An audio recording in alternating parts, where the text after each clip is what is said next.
My name is Maya Khan, and at 20 years old, I learned that a person with a gradebook can weaponize silence. I should have been riding the clean, stubborn joy of midterms, the kind that smells like coffee and dry erase markers and possibility. But instead, I felt that metallic nausea that sits under the tongue when someone with power decides your yes belongs to them.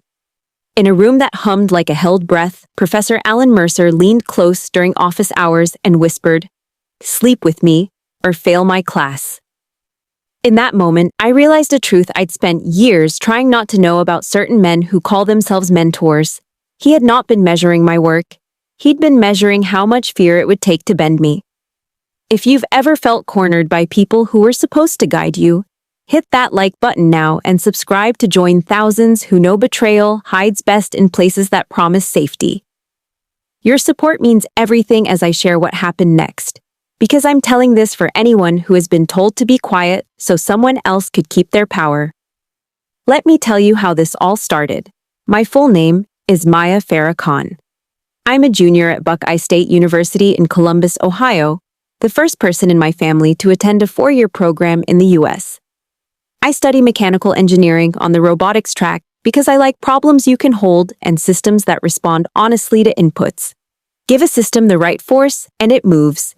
Give it too much and it breaks. Give it nothing and it tells you that too. My cumulative GPA is 3.92. I protect it like it's a lung.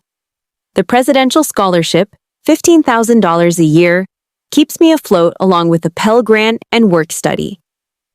My RA contract covers housing in Sycamore Hall, which means my bed sits above a desk with one wobbly leg that I shim with a folded dining hall napkin and an old thermodynamics syllabus. My walls have Rocket Club posters and a taped-up quote my mother wrote on an index card: "Steady is brave." Home is a rented duplex off Linden Avenue where the neighbors wave like the Midwest promises it will. My mother, Samini, is a night shift RN who has learned to sleep in quiet slices across daylight. My father, Tariq, owns a tiny auto shop called Khan Motors with a hand-lettered sign and a coffee maker that screams every morning like it resents its job. I'm the oldest of 3. Imran is 16 and runs the 400 with a stride that looks like forgiveness. Sana is 13 and paints sunsets as if she's already collecting new ones for the nights when the old ones fade. We don't hoard luxuries, but we share a group chat that solves problems with jokes, and a calendar that holds all our shifts like a miracle. My parents keep telling me to accept what I've earned. I keep learning that the world sometimes asks for receipts anyway. I chose engineering because I've always been a question with hands. In 10th grade, I built a prosthetic gripper from popsicle sticks, fishing line, and stubbornness, and watched it lift a lime like it was lifting my chest.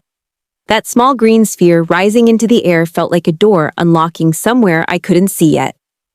By sophomore year of college, I had fallen in love with dynamics and control theory, with the way a model predicts behavior and sometimes changes it. I joined Rocket Propulsion Club during Welcome Week and learned to TIG weld from a girl named Jada, who believed in me with the ferocity of a lighthouse. On build nights, the machine shop smelled like hot metal and determination. I learned the torque settings for our airframe bolts faster than I learned the names of the first years. Professor Mercer taught Mech 332, Thermodynamics 2, Entropy, Exergy, the borderlands where ideal equations meet rude reality. Upperclassmen called him brilliant and old school, which in engineering can mean anything from exacting to casually cruel. He lectured without notes, hands in his pockets, eyes on the ceiling, as if the first law had been confided to him personally and he was deciding how much to share. On the first day, he said, "Engineering is a story about boundaries," and smiled at his own metaphor while we wrote it down as if it were a theorem. He asked questions and let silence sit heavy in the room until someone cracked it with an answer. He did not raise his voice. He did not need to. The first red flag was small enough to step over. On February 8, 2023, after lab, I stayed late to ask about a derivation that had refused to make sense. He looked at my worksheet for half a second and at my face a second longer. "You're one of the good ones," he said, his voice warm the way a compliment should be, but layered with a familiarity that didn't belong to us. I laughed, the practiced sound of a student who has learned to make professors comfortable.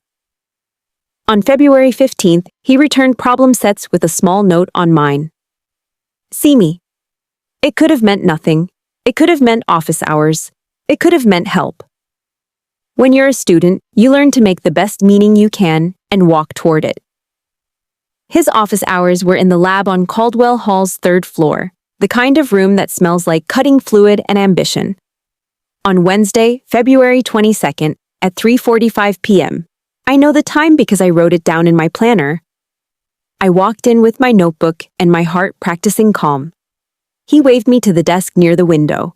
We talked about enthalpy balances and control volumes. He stood behind me during the explanation and let his hand rest against the back of my chair for 1 beat longer than a crowded room requires. When I left, the worksheet was finally clear and something else was not. I told myself I was imagining it. I told myself he was old school. I told myself there were letters of recommendation to consider and that nice men could be clumsy with space.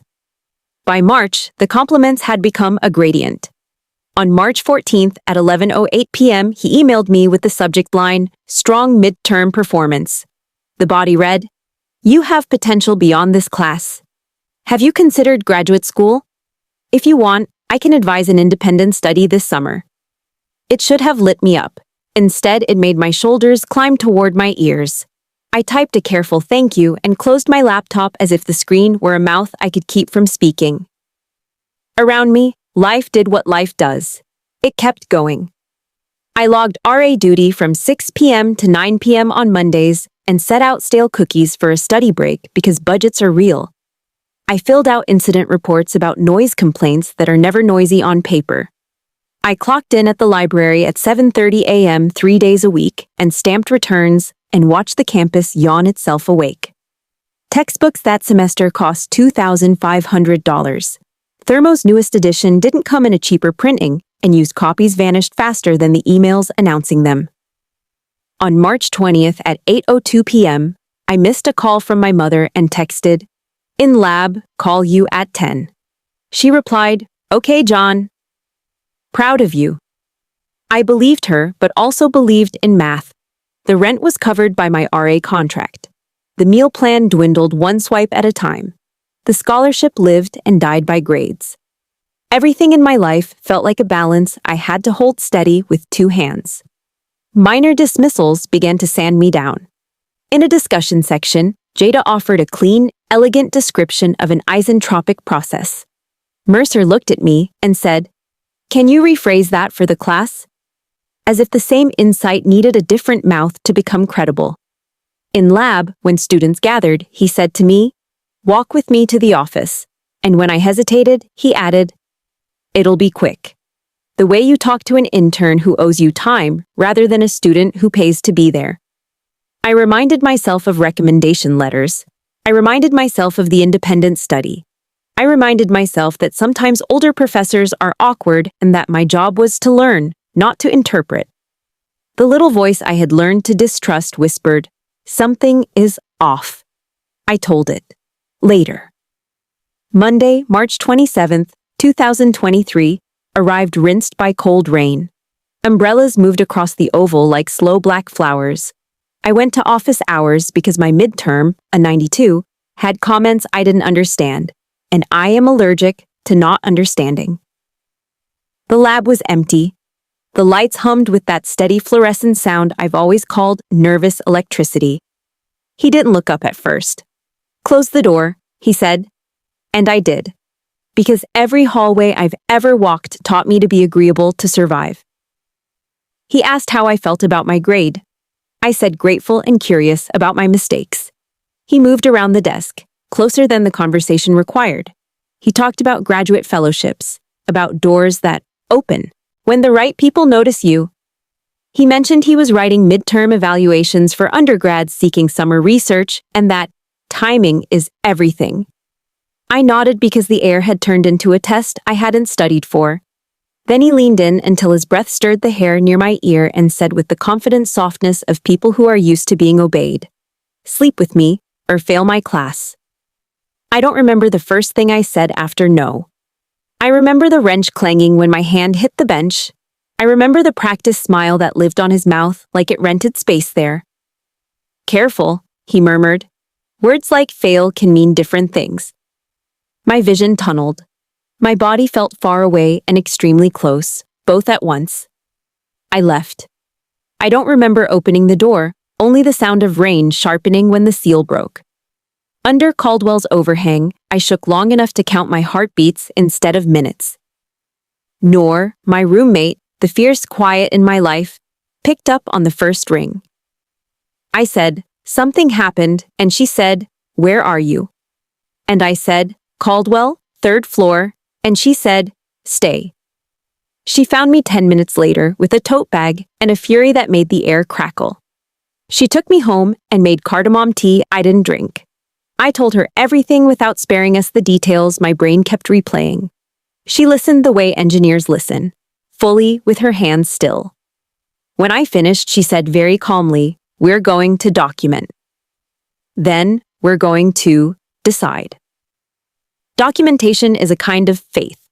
At 5:12 p.m., I wrote the conversation in my lab notebook using the exact words, the exact time on the wall clock, the oily smell, the way his voice turned soft at the edge of the threat.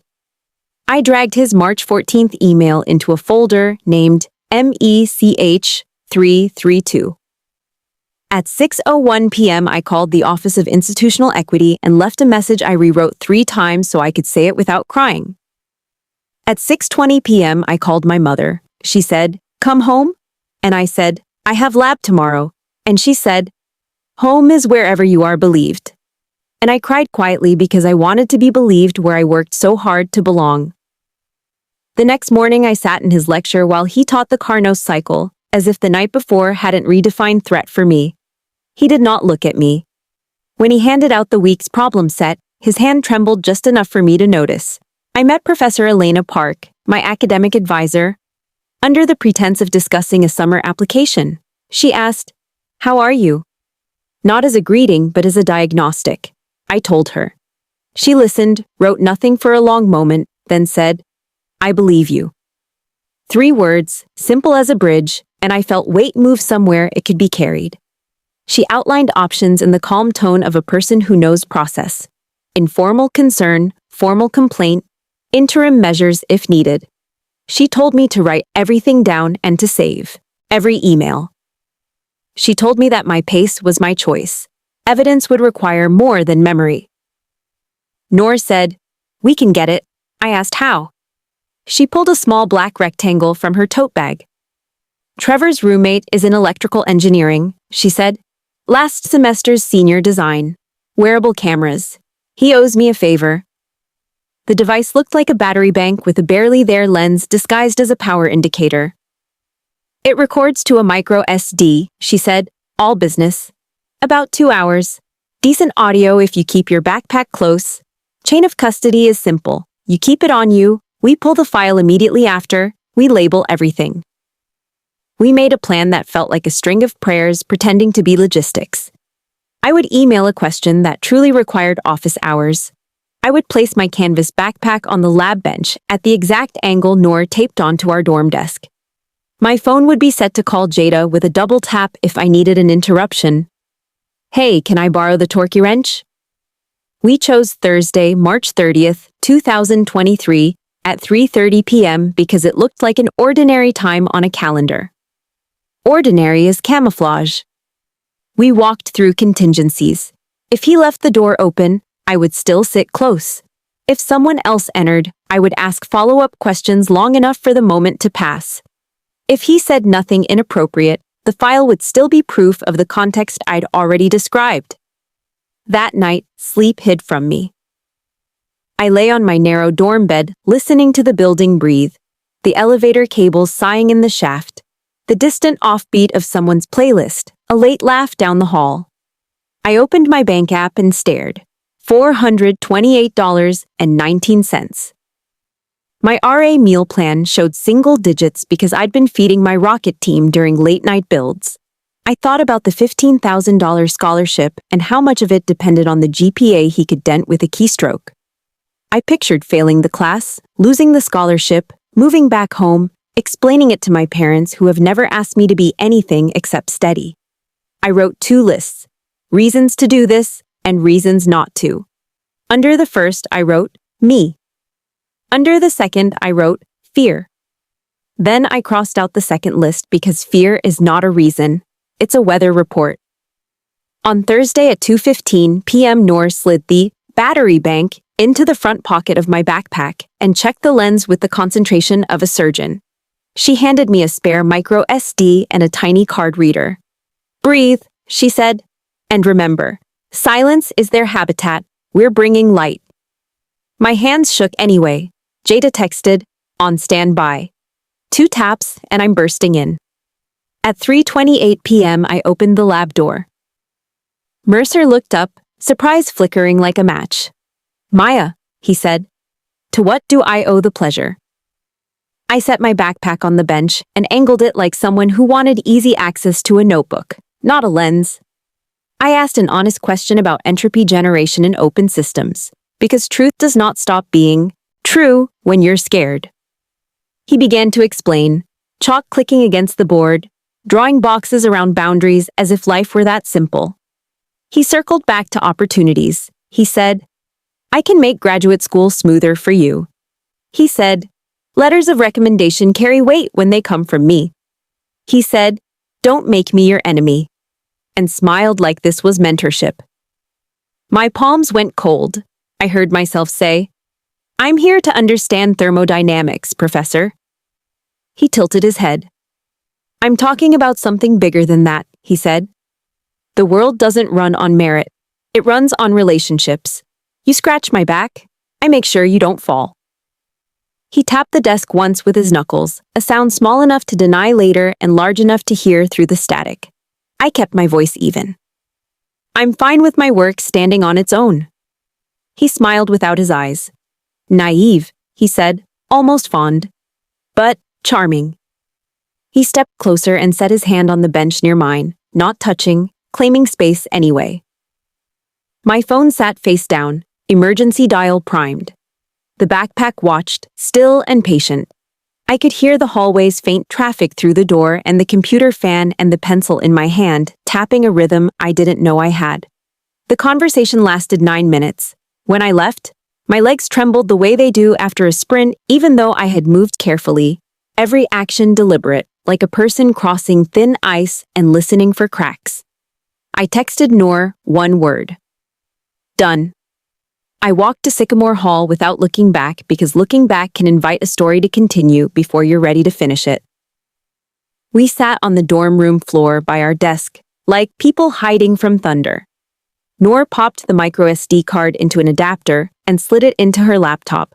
The footage appeared, grainy, angled just enough to capture him, the desk, my hands, the whiteboard.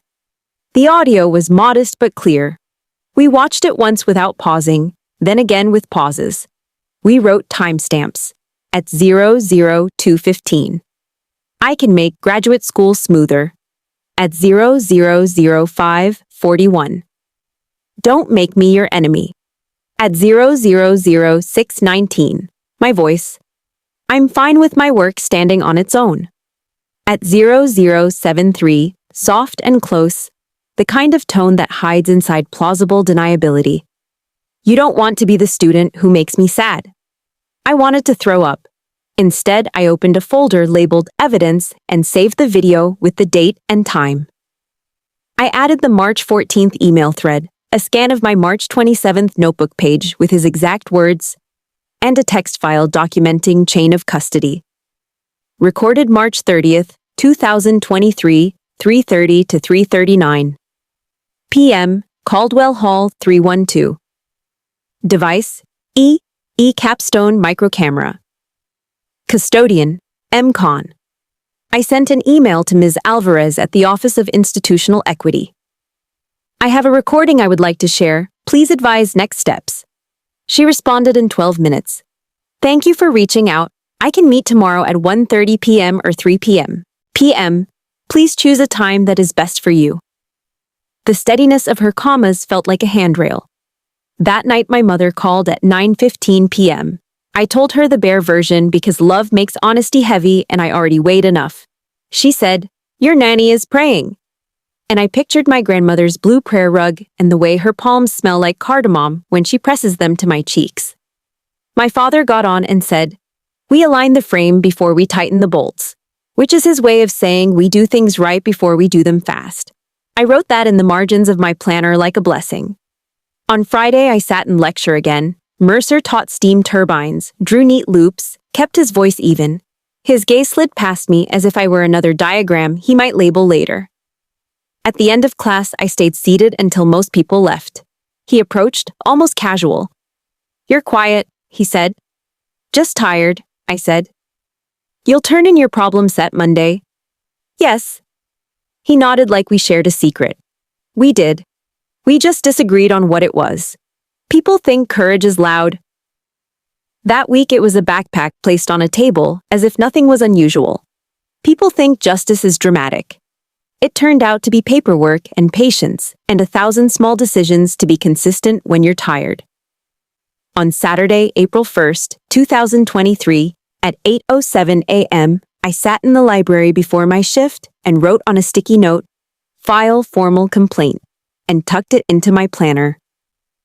I told almost no one, not because I was ashamed, but because talking about it felt like walking on a spar that hadn't cured yet. I won't pretend it got easy after the recording. It didn't. But something shifted. The load moved from panic to purpose the way a bridge transfers weight from one support to another when a truck crosses. I realized I'd been waiting to be older, more established, more powerful, before saying no to a man who thought he was the exception.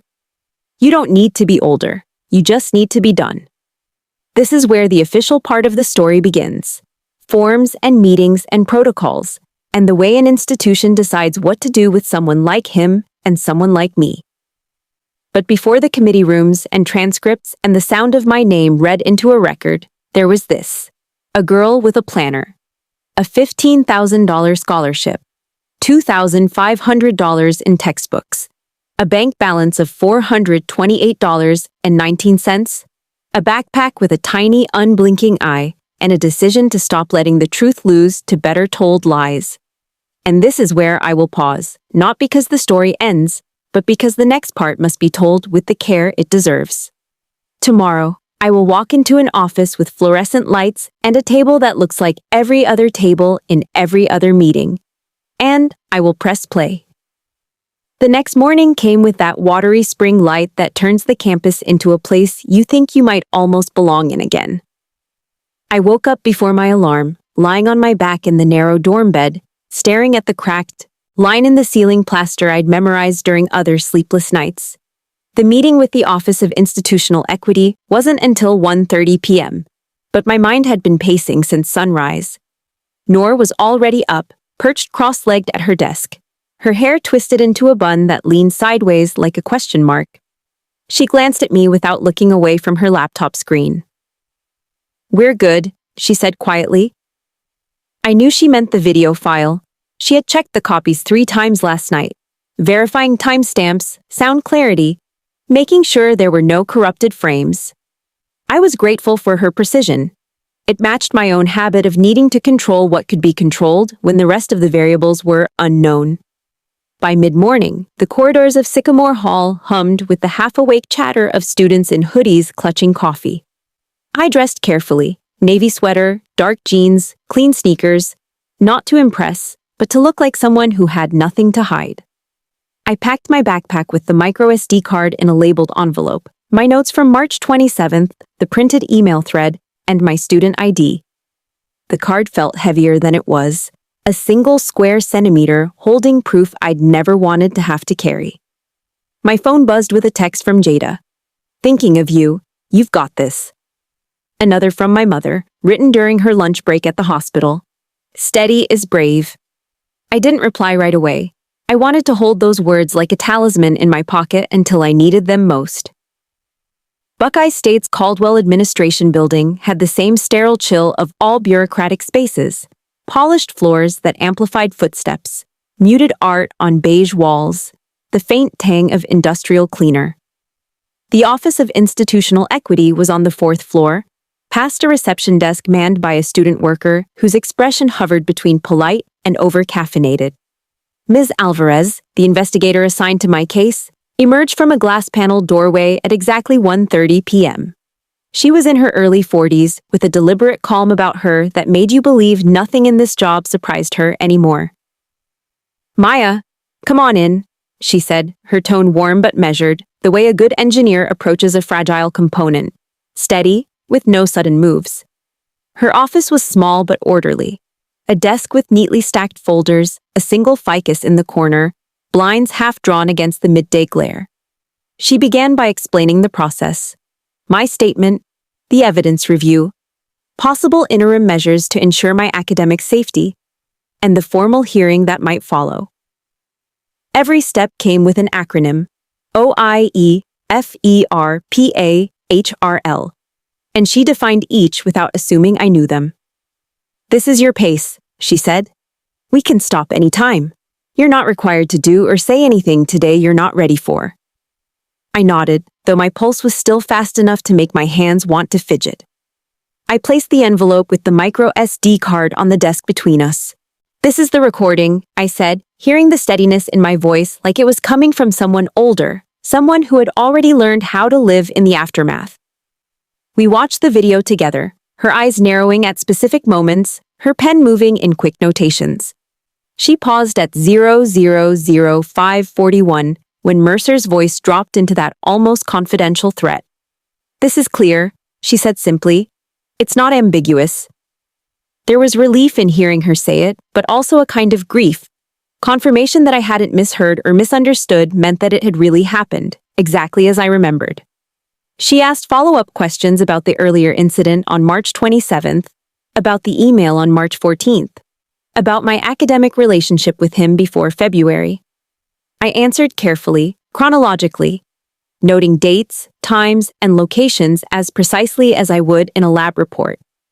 When she asked if I felt safe attending his class until interim measures were in place, I hesitated. The truth was complicated.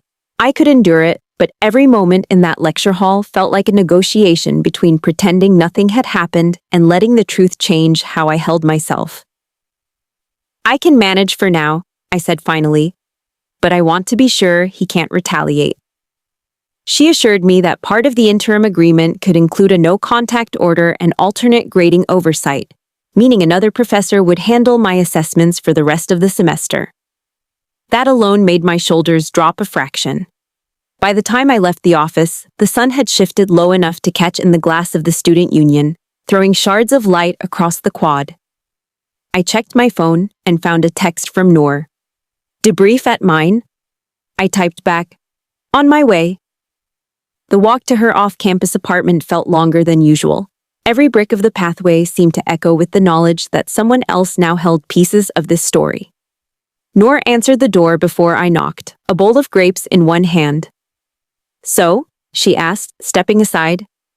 I told her about the meeting, the clarity in Ms. Alvarez's voice, the way she didn't flinch when the worst parts played on screen. Noor grinned, fierce. "Good. That's the start. Now we keep building the file." The rest of that week became a quiet operation in collecting context. Jada found 2 classmates willing to submit statements about comments Mercer had made in their presence. Nothing as direct as mine, but enough to establish a pattern of boundary testing. I pulled my grade records from the online portal, printing every assignment score since the semester began. Noor suggested I request copies of all departmental emails mentioning my name, citing my rights under the university's records policy. The list grew. Screenshots of his late-night messages, a scan of my lab notebook pages from February, photos of the seating arrangement in Caldwell 312 showing the angle of the bench and my backpack during the recording. Each piece went into a cloud folder and a physical binder that lived in my desk drawer, tabbed and dated like an engineering project file. Still, the in-between moments were the hardest. Sitting in his lecture 2 days later, knowing the video existed, knowing the process had started, was like standing in a room with a fire behind glass. You could see the flames, feel the heat, but not yet open the door to let the air in. Mercer's gaze flicked over me once, unreadable. He explained Rankine cycles as if we were both only here for thermodynamics. as if nothing in his voice had ever been anything but academic. My notes were legible but cramped, my handwriting tilted too far right. That Friday night, alone in the Sycamore Hall study lounge, I spread my evidence binder across the table. The hum of the vending machine filled the silence. I thought about what Ms. Alvarez had said, that the strength of a case isn't just in the most dramatic proof, but in the consistency of the narrative. A single data point can be challenged. A pattern is harder to erase. I could already see the shape of that pattern emerging in the folder tabs, in the timestamps, in the careful documentation of my own actions. It was methodical work, and it was my own kind of armor. I knew the next step would be formal notification to Mercer, which meant the atmosphere in class could shift overnight. I didn't know if he would get defensive, go silent, or try to charm his way out. I didn't know which would be worse, but I knew the process had moved past the point of being a private burden. The moment I'd handed over that envelope, it became part of a record bigger than me. And yet, in this quiet room with papers and tabs and a backpack that had seen more than it should have, I felt the first flicker of something like control returning. Not all of it, not enough to feel safe yet, but enough to believe that the next chapter of this fight would belong to me. And that next chapter was coming fast. The formal complaint would trigger a hearing, and the hearing would demand I sit across from him in a room that believed in neutrality. But for tonight, I closed the binder, slid it into my desk, and let myself breathe in the knowledge that the truth was no longer just mine to carry.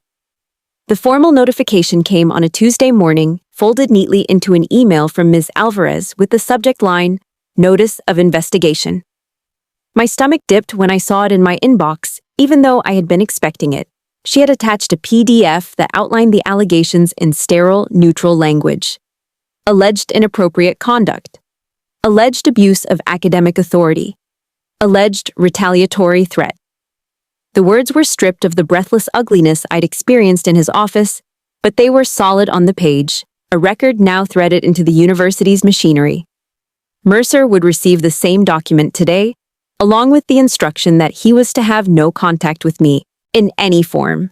No email, no verbal conversation, no physical proximity outside of class time required by the curriculum. It was official now. The silence between us was no longer just my choice. It was enforced. By the time I reached Caldwell Hall for our next lecture, I could feel that enforcement hanging in the air. Students milled in the hallway as usual, but a few exchanged looks that lingered a fraction longer than normal, like they could sense the current running under the floor.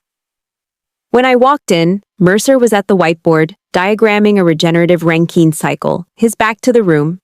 His handwriting was its usual meticulous block print, but his shoulders had an unnatural stillness to them, as if he was overcompensating for the knowledge that I was here. I took my usual seat in the third row, set my backpack on the floor, and opened my notebook without letting my eyes touch his. The lecture was businesslike to the point of being brittle. No wandering anecdotes, no casual jokes to break the density of the equations.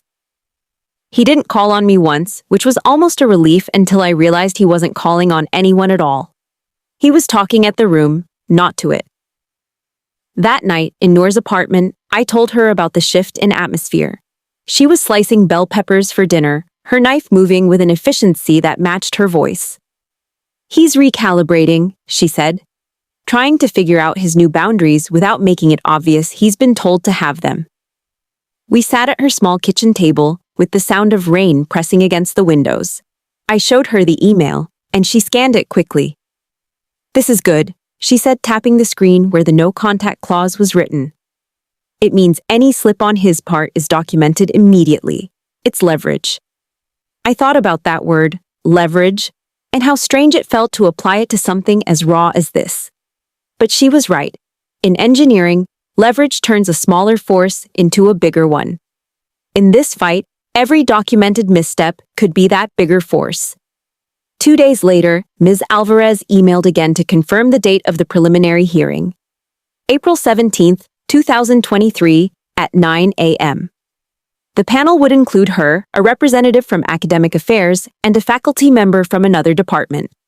I was allowed to bring an advisor, someone to sit beside me, not to speak for me, but to serve as a witness and emotional anchor. Noor volunteered without hesitation. I agreed.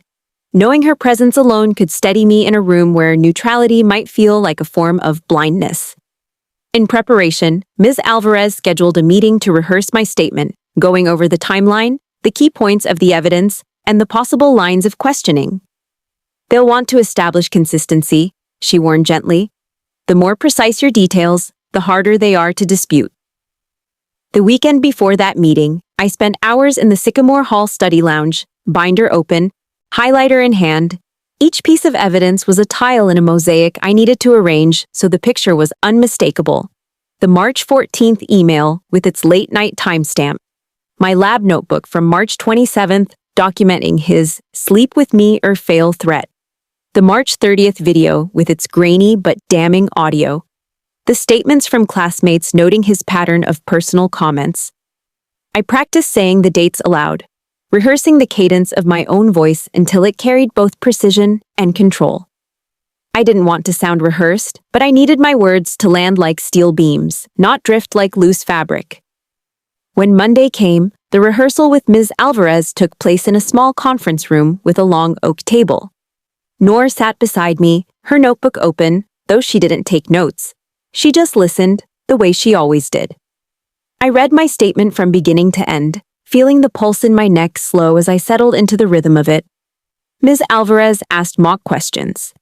What was your relationship with Professor Mercer before the incident? Did you ever socialize outside of class?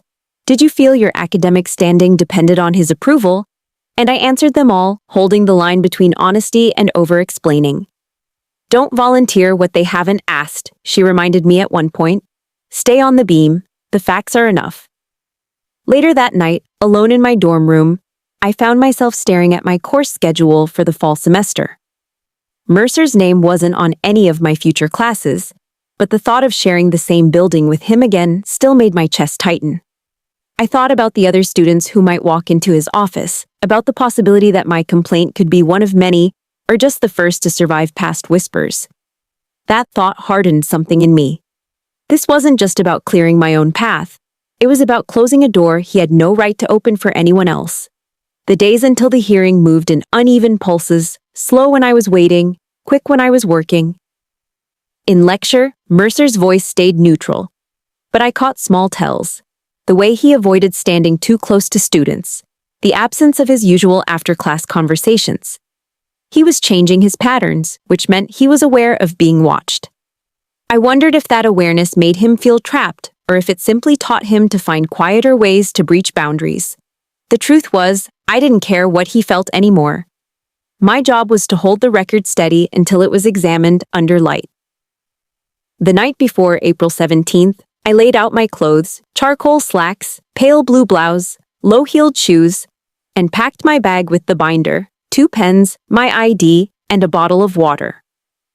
Noor texted me at 10:42 p.m. We're walking in tomorrow like the floor belongs to us. I didn't reply right away. I sat there in the glow of my desk lamp, looking at the neat stack of papers that had once been just moments I wanted to forget. Tomorrow, they would be my voice. And when the panel sat across from me, I would make sure they heard every single thing he thought he could bury under silence. But as I turned off the light and climbed into bed, I knew this was only the first test. The hearing might not end it. It might just be the start of the real confrontation, and I had to be ready for that too. The morning of April 17th broke cold and clear, the kind of Ohio spring day where the air still bites, but the sunlight makes you think it's warmer than it is. I met Noor outside Sycamore Hall at 8:15 a.m., her hair pulled back in a severe braid that made her look like she'd come straight from some unflinching tribunal. She handed me a travel mug of chai that steamed against the morning chill. You're going to drink half of this before we walk in, she said, her voice leaving no room for argument.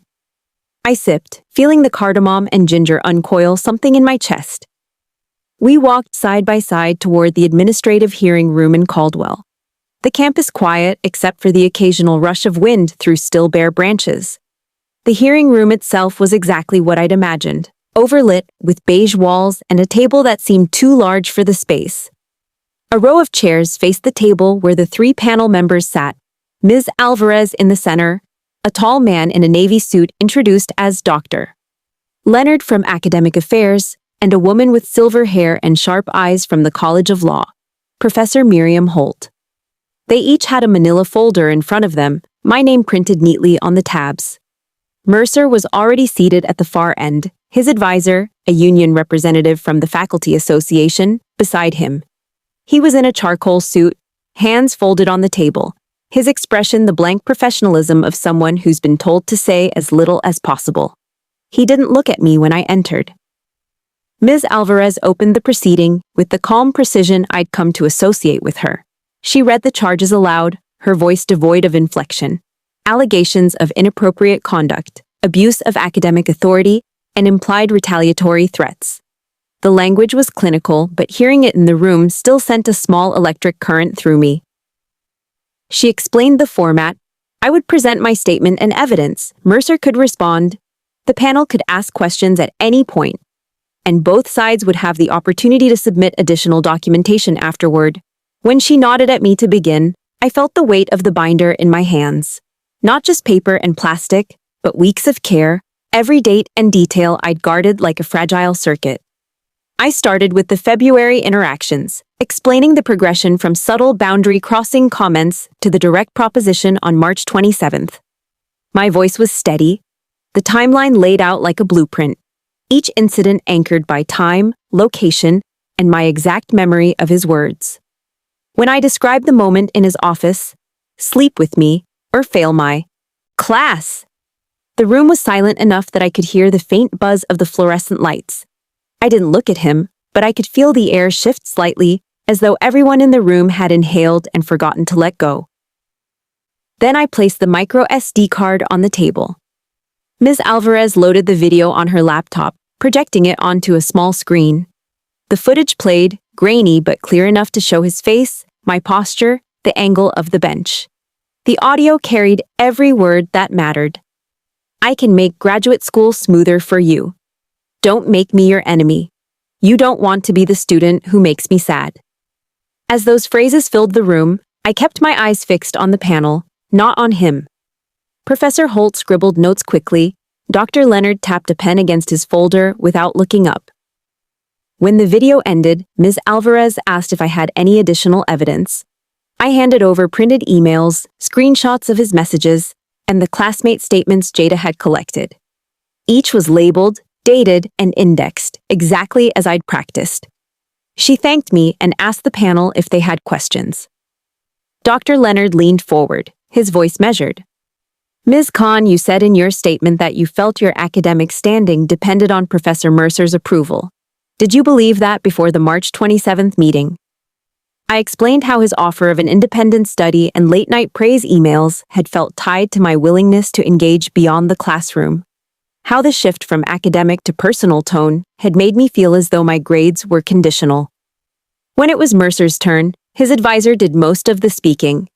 They claimed the comments were taken out of context, that the video lacked full scope, that his words had been colloquial encouragement misinterpreted. Mercer himself spoke briefly, denying any intent to coerce and framing the enemy comment as a metaphor about professional relationships. He avoided looking at me, directing his words to the panel as if I were just a name on the file. Listening to him, I realized how much I'd feared that his voice might still make me doubt myself, but it didn't. The recording was too clear. The facts were too solid. After both sides finished, Ms. Alvarez outlined the next steps. The panel would review all evidence, possibly request follow-up statements, and issue a written decision within 2 weeks. Interim measures would remain in place until then. We were dismissed, the formality of it almost jarring after such a personal excavation. Noor and I walked out into the sharp April sunlight, the brightness making my eyes water. She didn't speak until we were halfway back to her apartment. You did exactly what you needed to, she said. Now we wait, but we don't stop. The waiting was its own kind of strain. Classes continued, assignments stacked up, but beneath it all was a constant hum of anticipation, like the pause between loading a spring and releasing it. In the meantime, Ms. Alvarez suggested I meet with Student Legal Services to discuss the possibility of filing a police report. Even if the university's process concluded in my favor, a formal record with law enforcement could ensure the incident was documented beyond campus jurisdiction. That suggestion sat heavy with me, not because I doubted my evidence, but because I knew the toll another round of questioning could take. Still, I scheduled the appointment. If this was about building a wall strong enough to keep him from doing this again, every brick mattered. As the days passed, Mercer's behavior in lecture remained altered, more rigid, more distant. He avoided lingering in the lab, kept his office door open during consultations, and delegated more grading to the TA. I wondered if he saw these changes as temporary concessions or as the start of a new set of boundaries he'd never truly wanted to keep. I also wondered, with a detached sort of curiosity, whether anyone else noticed. For now, I didn't care if they did. My focus was on the next steps, securing every piece of evidence, anticipating his defenses, and ensuring the truth could withstand every attempt to bend it. But the decision hadn't come yet.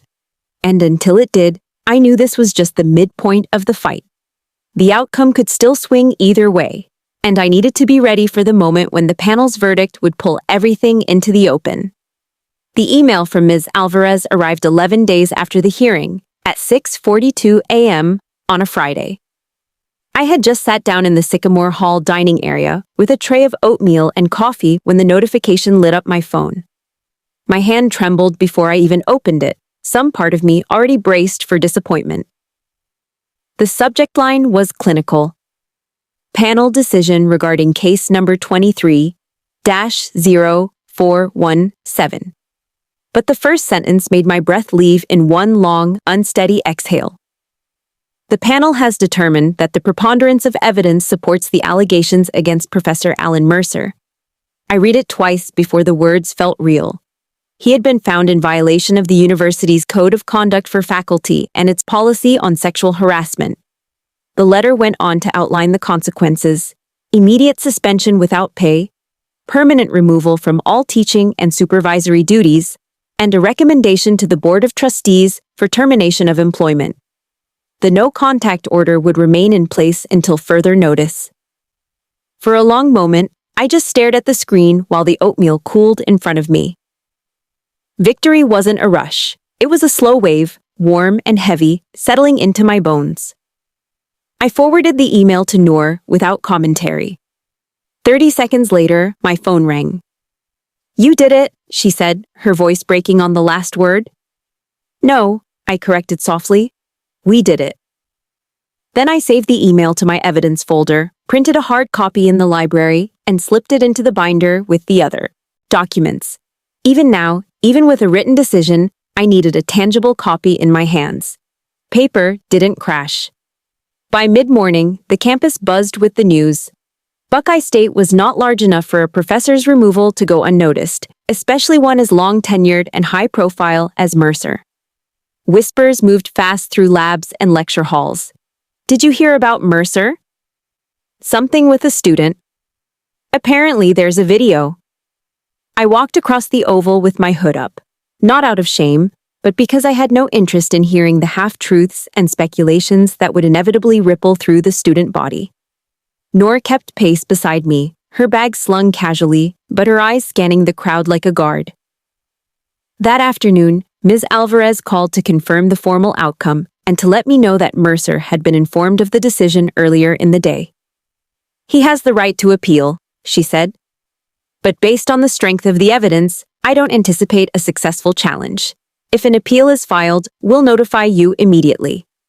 She also confirmed that the university's Office of Communications would issue a statement to faculty and staff, citing a violation of professional conduct standards without naming me. "You control your own disclosure," she reminded me. "Whether you choose to speak publicly or not is entirely up to you." That night, I met with the attorney from Student Legal Services in a narrow office that smelled faintly of old paper and burnt coffee. Her name was Dana Patel, and she listened without interruption as I summarized the timeline. When I finished, she leaned back and said, "What you have is unusually strong. Video, written documentation, corroborating witnesses. If you want to take this to law enforcement, you have a clear evidentiary path. I asked her what that would mean in practical terms, and she didn't sugarcoat it. Police interviews, possibly testifying in a criminal proceeding, the likelihood of the defense attacking my credibility. It's not about whether you can win, she said. It's about whether you want to go through the process to set a legal precedent. Either choice is valid. I told her I needed time to think. Over the next few days, I began to notice subtle shifts in how people interacted with me. Professors in other departments stopped me in hallways to offer vague but sincere support. If you ever need anything, my door's open. A few students from my thermodynamics section sent brief messages. Proud of you, and thank you for speaking up. Others avoided eye contact entirely, as if proximity to my story might draw them into something they weren't ready to face. I didn't take it personally. Silence was often the safer choice for those who hadn't yet been forced to make a decision about their own boundaries. Noor, on the other hand, was relentless in keeping me forward-focused. You've won the first battle, she said one night over takeout Thai in her apartment. Now you decide if the war is just here on campus or if you take it outside. She had a point. Mercer's removal protected students at Buckeye State, but what about the ones at his next job, if he found one?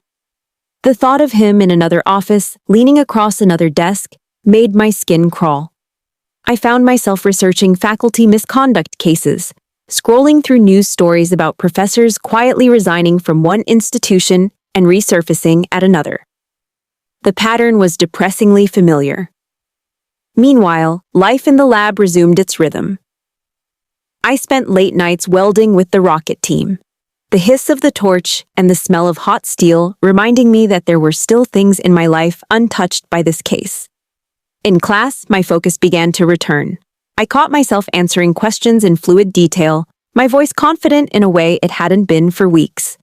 Dr. Park pulled me aside after one lecture and said, "I hope you know this. What you've done, it matters. And not just for you." I nodded, swallowing the lump in my throat. By the end of the week, Ms. Alvarez called again. Not about an appeal, but about something unexpected. "We've received inquiries from local media," she said carefully. "They've heard a professor was removed and are asking for confirmation. We will not release your name without your consent. But if you want to tell your story publicly, now would be the moment." The idea of speaking to a reporter made my stomach knot, but it also lit something in me. A realization that the control I had fought for could now extend to the narrative itself. If I stayed silent, the story would exist in whispers. If I spoke, it would exist in my words. That night, I opened my binder and looked at the evidence one more time. The dates, the times, the grainy stills from the video. They were no longer just proof of what had happened. They were a map of the choices I'd made and the ones I still had ahead of me. I didn't know yet if I would take this beyond the university, but I did know one thing. Mercer might have thought the hearing was the end of the story. It wasn't. The next phase would decide whether his name and what he'd done would fade quietly into another institution's faculty list or stay exactly where it belonged under the light. And as I closed the binder and set it back on my desk, I realized I wasn't afraid of that light anymore. I was ready to decide where to shine it next. The decision to go public was not one I made in a single moment. It came in waves, each one pushing a little harder until resistance began to feel like its own kind of cowardice. I spent the weekend pacing my dorm room, flipping between my evidence binder and articles about survivors who had chosen to speak out. Some had done it to protect others, some to reclaim their voices, and some simply because silence had begun to feel like a second form of harm. By Sunday night, I emailed Ms. Alvarez. "I'd like to speak to the press, on the record." She replied within the hour, offering to connect me with a vetted local journalist who had covered Title I cases before. Her name was Rachel Ellis, and she met me 2 days later at a quiet cafe just off campus. She arrived with a small notepad, a recorder, and the kind of calm attentiveness that makes you feel like she's already holding your words carefully. Before she even asked her first question, she said, "You get final approval on all quotes before this goes to print. I'm not here to sensationalize. I'm here to make sure this is told right." I believed her, maybe because she didn't start with the hard questions. She asked about my major, my family, my favorite part of engineering. She built a bridge before we stepped onto the weight of the story. When I finally recounted the events, the shift from inappropriate comments to the explicit threat, the recording, the hearing, Rachel didn't flinch. She asked for specifics, but she also asked how it felt to walk into that hearing knowing he would be there. What it meant to see his name removed from the faculty directory. How my trust in the institution had changed. At one point, she leaned forward and said, "You know that once this runs, you'll be part of the public record. People will Google your name and find this story first." I nodded. "Good," I said.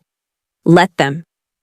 The article published online the following Thursday at 6 a.m. under the headline, "Engineering Students' Hidden Camera Leads to Professor's Removal at Buckeye State University." My name was in the first sentence.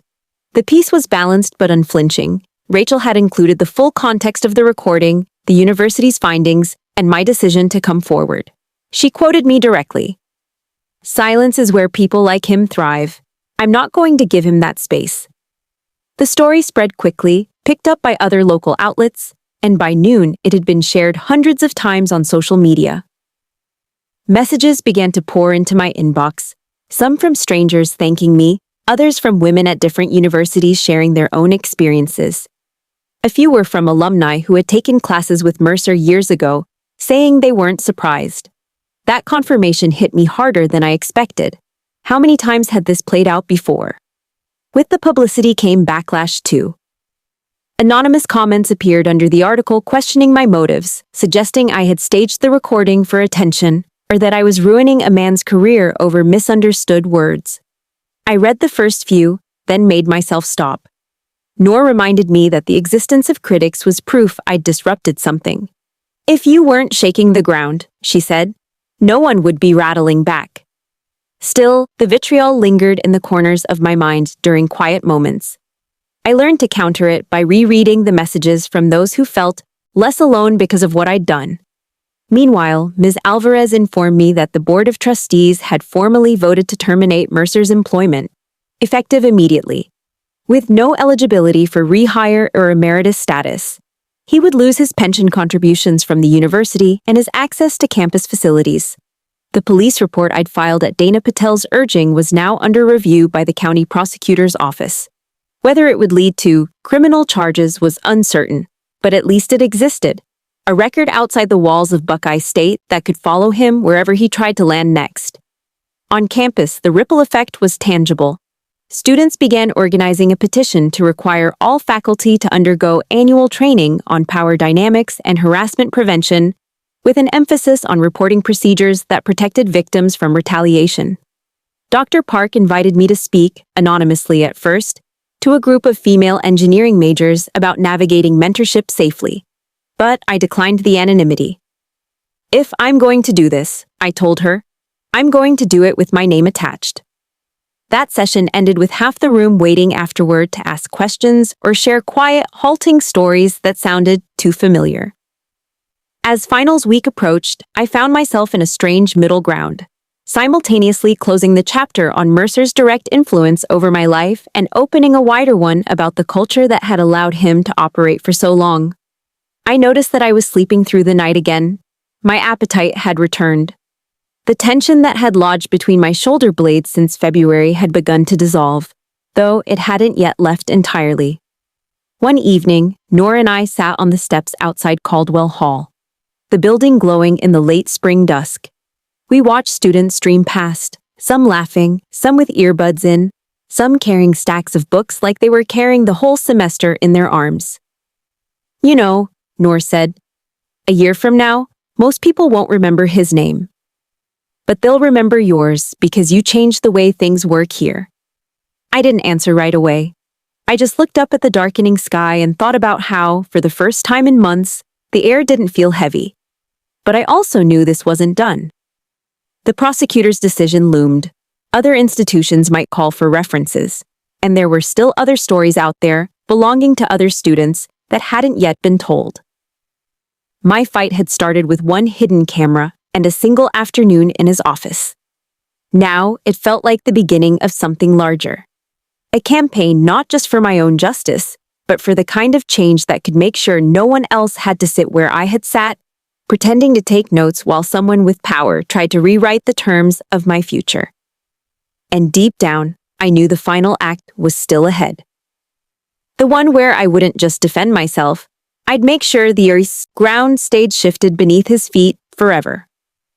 The prosecutor's call came on a warm afternoon in early June, just as I was packing the last of my textbooks into a cardboard box for summer storage.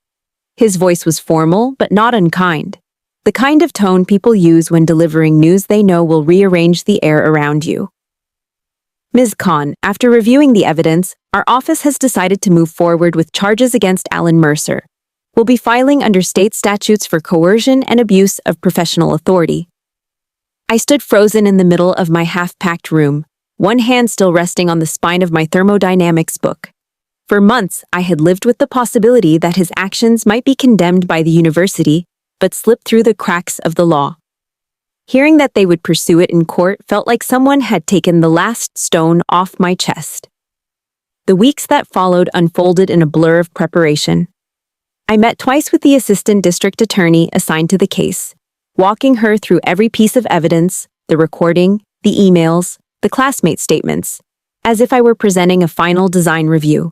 She was meticulous, parsing every phrase and timestamp, explaining which elements would hold weight with a jury and which might be challenged.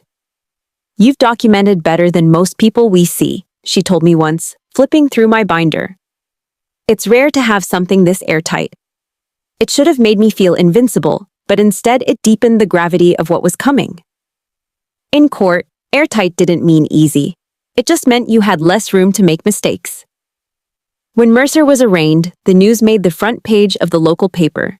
His mugshot was a far cry from the neatly pressed professor I'd first met in Caldwell Hall. I didn't attend the hearing in person. My attorney advised me to save my energy for the trial. Still, seeing the photo online sent a ripple through me. Not satisfaction, exactly, but a recognition that the imbalance of power had shifted. For once, he was the one summoned, the one having to answer for himself in a room where the truth had consequences he couldn't control. Over the summer, I split my time between interning at a small robotics firm downtown and continuing to work with Ms. Alvarez and student groups on new harassment reporting policies. The petition that had started in whispers back in April had grown into a formal proposal before the faculty senate, backed by hundreds of signatures. We pushed for mandatory annual training for faculty, an independent review board for harassment cases, and a public database of policy violations. It wasn't glamorous work. Hours of meetings, rewriting policy language until every word was legally watertight. But I had learned that lasting change was built brick by brick, not in a single sweeping gesture. Meanwhile, the trial date was set for September. The weeks leading up to it were filled with depositions and witness prep. Jada agreed to testify about the pattern of Mercer's comments in class. Noor would testify about the night I came home shaken and told her everything.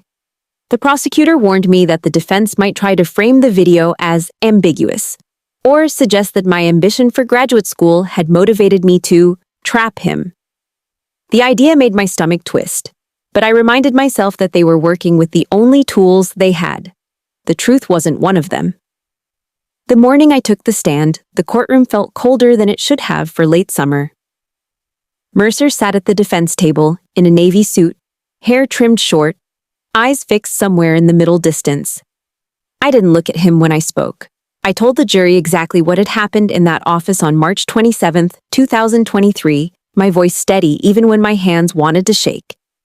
When the recording played, I kept my gaze on the jurors, watching their faces shift almost imperceptibly at the sound of his voice. I answered every question with precision, dates, times, exact words, because I knew that in both engineering and justice, precision was the difference between something holding and something collapsing. When the verdict came, guilty on both counts, it didn't explode inside me. It settled, like the last gear clicking into place after months of careful assembly. He was sentenced to probation, mandatory counseling, and barred from holding any teaching or supervisory role for the next decade. It wasn't the dramatic prison sentence some might have imagined. but it was a legal acknowledgement that what he had done was wrong, and that mattered. It also meant there would be a record outside of the university, one he couldn't walk away from when the next job offer came. Back on campus that fall, I returned to my courses with a focus I hadn't felt in a long time. I was still the girl who loved control systems and late nights in the lab, but I was also someone who had navigated a system designed to be difficult and forced it to work as it should. My GPA stayed intact, my scholarship renewed, and graduate programs that once felt like distant goals now seemed within reach. The night before winter break, Noor and I sat in the quiet of the library, the snow outside muffling the city noise. She closed her laptop, looked at me, and said, "You know this is bigger than you now, right? You've built something that's going to outlast both of us here." I thought about all the documents, the meetings, the nights I'd stared at the ceiling, wondering if it was worth it. I thought about the students I'd met who now knew they could report without being silenced. And I thought about my own family, who had told me my worth was never tied to someone else's approval. As I walked back to Sycamore Hall, the cold air sharp in my lungs, I realized the story was no longer about what Mercer had tried to take from me. It was about what I had built in spite of him. And while the chapter of hearings, verdicts, and headlines might be over, the work of keeping that ground steady had only just begun.